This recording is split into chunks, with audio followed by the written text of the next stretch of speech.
Bienvenidos a la segunda parte de las capacitaciones de ciudades para armar. En esta oportunidad vamos a estar viendo el análisis de datos y la conformación de la matriz FODA. En la primera parte estuvimos viendo qué son los datos y cómo recopilarlos, pero para comprender el territorio no alcanza con tener una multiplicidad de datos urbanos, sino que todos ellos los tenemos que analizar, categorizar y utilizar distintas metodologías como para poder comprender el territorio, tenemos un poquito más masticado. Y para todo eso, lo que vamos a estar necesitando no es solamente una mirada crítica de personas urbanistas instruidas en el tema, sino además manejar diversas metodologías de análisis y de composición de matrices de datos. Vamos a arrancar con un análisis espacial de los datos. Lo que Buxal y Busandel proponen es que se haga una distribución en 5 ejes particulares, que son los que aparecen acá nombrados: la locación, que refiere a la ubicación de los elementos en el espacio; la distribución espacial, que es cómo se encuentran dispersos en el espacio; la asociación espacial, que es cómo interactúan, cómo se tocan todos estos elementos; la interacción espacial, que es cómo conjuegan entre sí; y la evolución espacial, que es cómo van cambiando a lo largo del tiempo. Para todo esto lo que se propone usar son los sistemas de información geográficos, porque lo que permite es que todos esos elementos se pongan a la vez sobre el mismo sistema. Entonces podemos ir prendiendo y apagando capas o incluso tenerlos en el mismo momento en conjunto, y cuando los vemos en la misma imagen o a un clic de diferencia, lo que nos permite es empezar a generar ciertas relaciones entre todos estos elementos. Otra metodología a utilizar es la del trabajo de síntesis y recategorización, para la cual se agarra toda la información que tenemos y se la desmiembra como para tener los datos lo más crudos posibles, y a partir de eso se va a recategorizar y poner como si fuese en categorías o subcategorías todos esos datos, como para que nos queden fácil de leer y de interpretar. Como cada ciudad y cada municipio es completamente distinto, sería muy ingenuo presentar una serie de categorías que se tienen que seguir, sino que cada una va a ir relacionada a la perspectiva con la cual se está mirando la ciudad y las características mismas de cada uno de estos territorios. Pero a modo de ejemplo, o como si fuese una aproximación, estoy presentando estas categorías que suelen funcionar quizá un poquito más de manera genérica, pero como al menos punto de partida, que puede ser, por ejemplo, la territorialidad, en la cual vamos a estar poniendo todas aquellas dimensiones geográficas, regionales, equipamiento y todo aquello que tiene que ver con el territorio mismo y con el espacio geográfico mismo; la industria y producción, que tiene que ver con todas aquellas dimensiones industriales, la industria primaria, secundaria, servicios, financiera, la infraestructura y todo aquello que ayuda a que la industria y la producción sea como es, o al menos te ayude a entenderla. Después tenemos la realidad socioeconómica, en la cual vamos a ir viendo las dimensiones económicas, laborales, sociales. También va a ir un poquito de la industrial acá, y todos aquellos elementos que hacen que la sociedad y la economía sean comprensibles. Después tenemos el contexto social, en la cual vamos a estar viendo las diversas dimensiones sociales, educativas,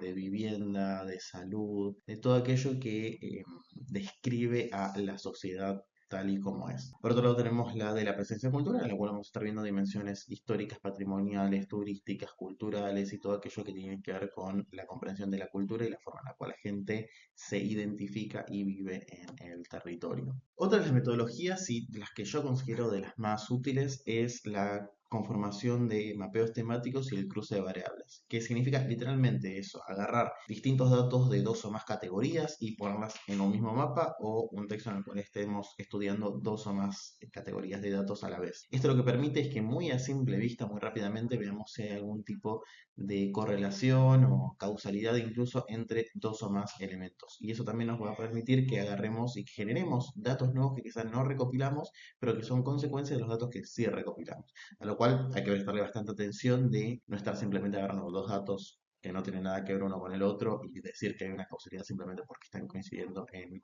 un punto en particular. O sea, hay que prestarle atención a eso, pero sí al menos te genera muchas hipótesis que después puedes ir a corroborar en el mismo sitio. Para eso hay distintas formas de hacerlo. Una es, por ejemplo, la construcción de cadenas de valor, que se trata de agarrar distintos elementos que trabajan en conjunto para sumar valor a la misma cadena cuando están así concatenados. Por ejemplo, la producción vitivinícola en San Martín, que no es simplemente agarrar una bodega que produce vino, sino que requiere arrancar por el mercado de tierras, el trabajo sobre las mismas, que suele ser con contratos temporarios, La producción de semillas, que muchas veces es en laboratorios o al menos está comercializada en algún lado, la producción de guano y de fertilizantes, la producción de levaduras para después llevarlos a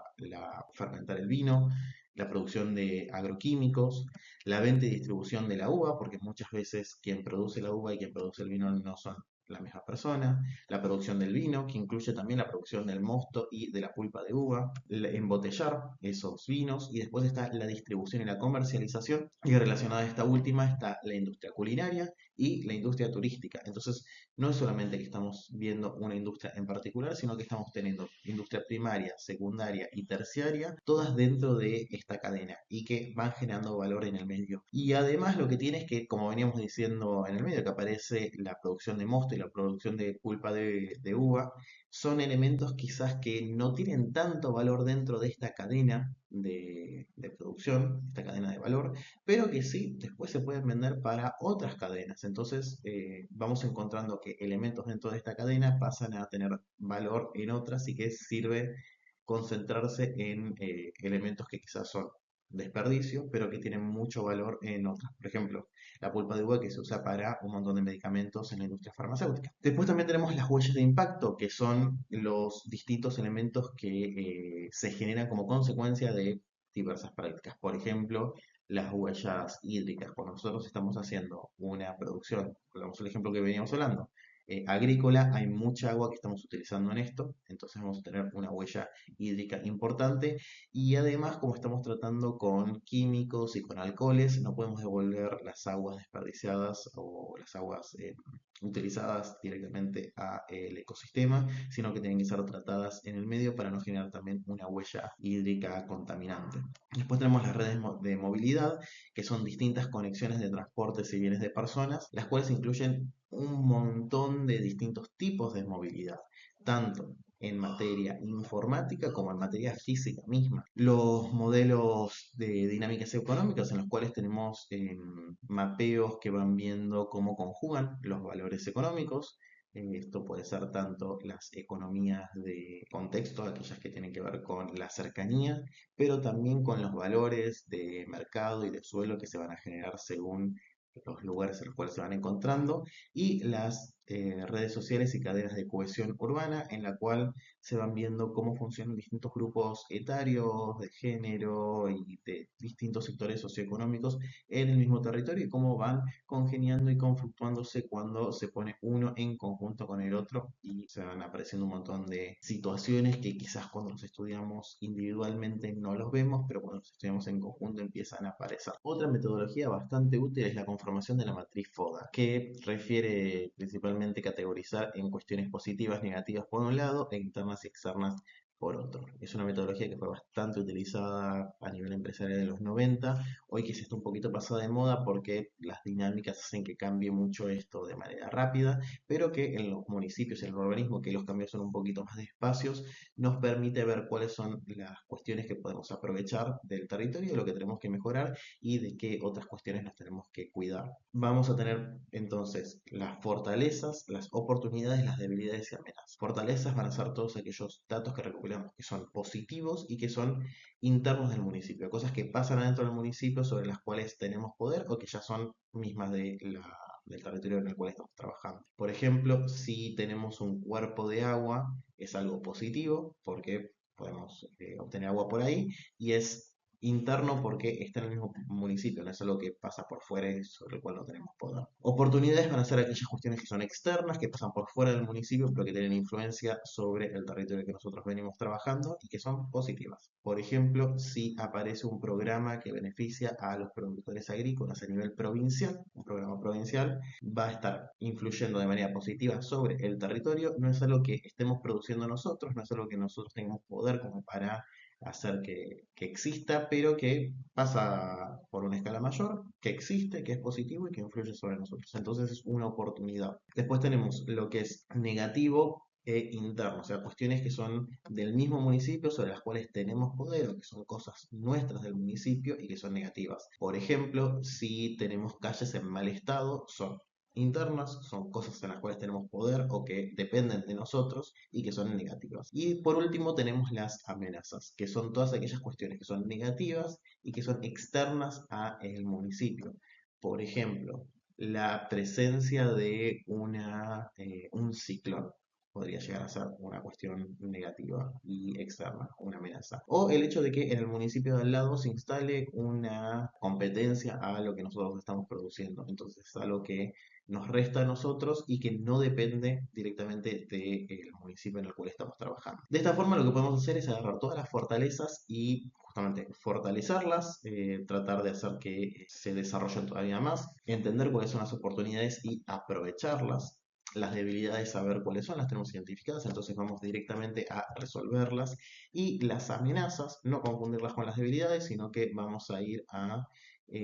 tratar de que no tengan un efecto tan nocivo sobre el territorio o generar ciertas acciones dentro del territorio como para que no nos peguen estas amenazas. Suele haber mucha confusión porque los nombres de cada una de estas a veces confunden un poco, entonces lo vamos a repetir por cualquier cosa. Fortalezas son todas aquellas cuestiones que son beneficiosas y propias o que dependen del municipio. Oportunidades son aquellas cuestiones beneficiosas que son externas al municipio.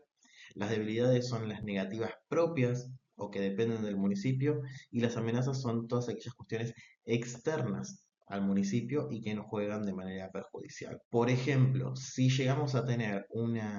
dos industrias que funcionan hacia el mismo lado dentro del mismo territorio y que las podemos llegar a conectar con alguna calle como para que las dos construyan y crezcan mucho más,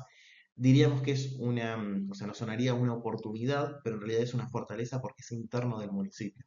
Entonces es importante que no es que tomemos las oportunidades o las amenazas como algo que sentimos que amenazan al bienestar o como una oportunidad para desarrollar el municipio, sino que nos ocupemos o que tengamos bien en claro que al momento de clasificarlas sean cuestiones internas o externas, cuestiones positivas o negativas. Si bien lo podemos tratar con un cuadro de doble entrada, es mucho mejor para comprenderlo nosotros mismos y para visualizarlo el hecho de ponerlo en una serie de mapeos en las cuales vayamos identificando cada una de las partes. Por ejemplo, acá tenemos las fortalezas, por otro lado se ponen las oportunidades, por otro las debilidades del municipio y después las amenazas. Incluso mucha gente decide después unir todos los mapeos en uno único como para tener una comprensión conjunta del municipio de todos estos datos según el efecto que uno pueda llegar a tener sobre el mismo. Bueno, muchas gracias por acompañarme. Con esto estamos llegando al final de este módulo y en el próximo vamos a estar hablando de cómo hacer un diagnóstico con todos estos datos.